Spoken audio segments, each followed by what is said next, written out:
নমস্কার। তো চলে এলাম ছোট একটি ভিডিও নিয়ে। তো আজকে সোমবার, তো রাতের ডিনারে বানানো হচ্ছে ভেটকি মাছের পাতুরি। তো আমি সব মশলাগুলো রেডি করে দিয়েছিলাম, আর ও এইভাবে আর কি কলা পাতায় মাছটা রেডি করে দিচ্ছিল আর কি।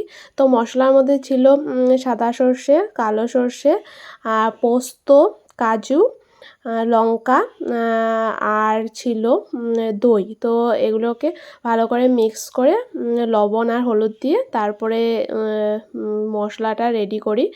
তো তারপরে এই দেখো পাতুরিগুলো এক এক করে দুটো একটা কড়াই আর একটা তাওয়াতে আর কি দিয়ে দিচ্ছি একটু তেল দিয়ে।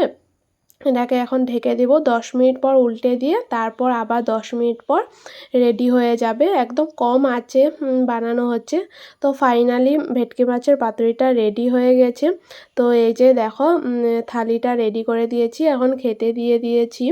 তো এখন আর কি এটাকে খোলা হবে। তো দেখো কেমন হয়েছে, আর খেতে কিন্তু ভীষণ ভালো হয়েছিল, এই ফার্স্ট টাইম বানিয়েছি। তো এই যে এখন খোলা হচ্ছে, এই দেখো কি সুন্দর হয়েছে, আর মাছটাও খুব ভালোভাবে সিদ্ধ হয়েছে। তো ফ্রেন্ডস, ভিডিওটি দেখে কেমন লাগলো কমেন্টে জানিও। তো আজকের ভিডিওটি এই পর্যন্তই, দেখা হচ্ছে নেক্সট ভিডিওতে।